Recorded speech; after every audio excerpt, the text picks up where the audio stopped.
Harusnya kamu tuh ada di pihak aku, bukan di pihak yang menyalahkan. Kalau menurut Fadli ya bisa toxic. Teman yang tidak sehat harus di cut off.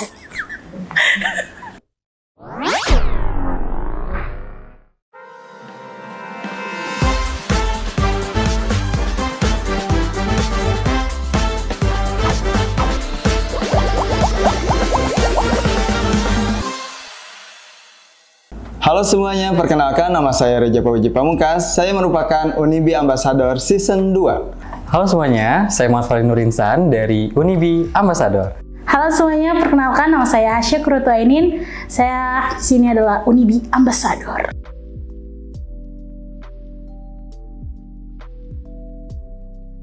Bisa banget. Bisa, kalau misalkan si temannya gak saling support, terlalu ngekang juga bisa jadi toksik.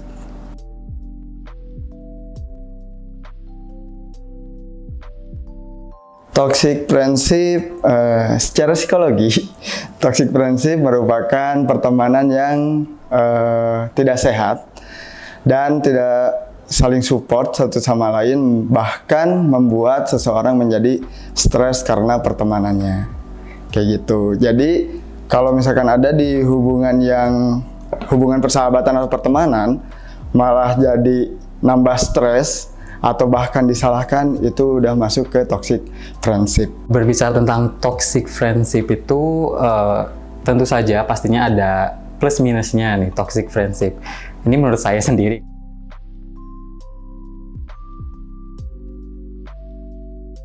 Menurut aku selalu ngerasa bener, kalau dia salah tuh gak mau disalahin, pokoknya dia bener aja. Tapi dia selalu maksudnya dia tuh selalu ke temen tuh nyalahin terus, tapi dia gak mau disalahin gitu. Ciri-cirinya ketika curhat pasti disalahkan atau adu nasib, kayak lu mah masih mending, kayak gitu. Itu udah masuknya ke toxic. Jadi kita pas curhat itu nggak didengerin, malah disalahkan atau bahkan ditambah atau diperkeruh suasananya.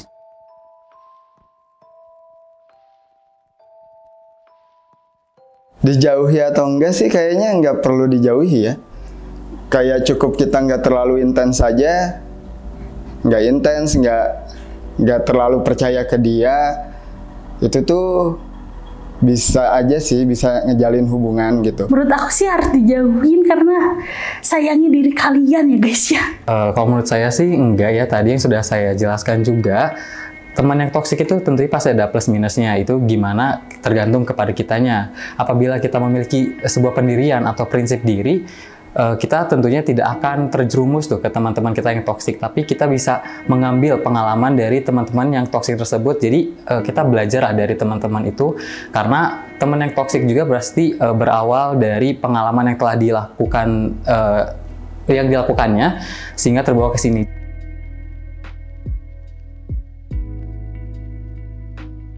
Enggak sih, karena menurut aku asal teman itu bahagia emang benar. Karena kebahagiaan orang kan beda-beda, yang nggak bisa disamaratakan dengan pemikiran kita. Jadi standar bahagia orang lain dengan standar bahagia kita itu pasti berbeda. Jadi kalau misalkan ngelihat teman bahagia, ya syukur, alhamdulillah, harusnya disupport atau dicari tahu kebahagiaannya tentang apa, kayak gitu.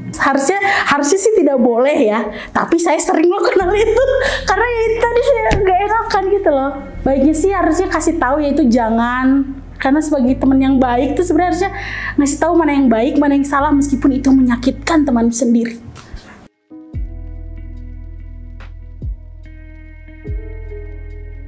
Kalau sampai nge-cut off sih nggak perlu ya, karena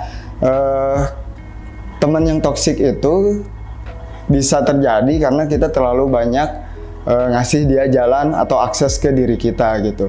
Jadi kalau nge-cut off, benar-benar nge-cut off, enggak sih, karena menurut aku kontrol orang lain itu bukan ada di kontrol diri kita. Jadi orang lain tuh bakalan bisa ngeakses, tapi kalau kitanya nutup diri dan nggak terlalu terbuka, itu bisa aja gitu, nggak harus di-cut off sampai kita ngejauhin. Capek juga kalau kita terus-terusan kabur dari atau menghindar dari teman yang kayak gitu.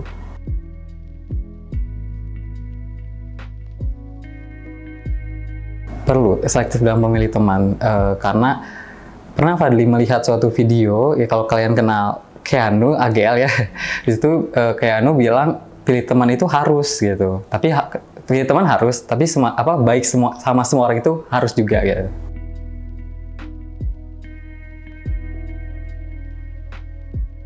Termasuk sih, karena kita care ke diri kita peduli, karena berteman dengan orang yang toksik itu pasti capek ya, karena bakalan nambah stres ke diri kita juga, apalagi kalau kitanya nggak punya coping stres yang baik gitu.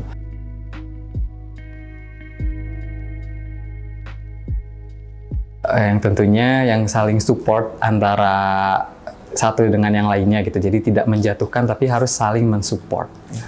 Harus saling mempunyai apa ya, timbal balik gitu. Aku butuh ini, dia ada, dia butuh ini, aku ada gitu, kayak saling melengkapi gitu.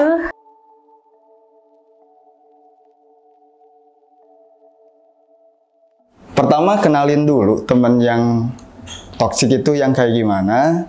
Kenalin, udah tahu nih ada di filter teman-teman yang toksik.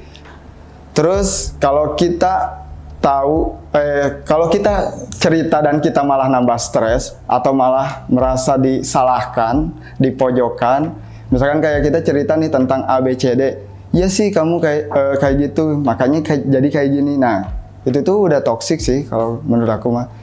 Jadi caranya kenalin dulu dan filter dulu teman-teman yang toksik itu yang kayak gimana, apakah berdampak burukkah ke kitanya atau bahkan nambah memperkeruh suasana di pikiran atau hati, ya itu harus di-cut sih, atau dijauhin, bukan di-cut.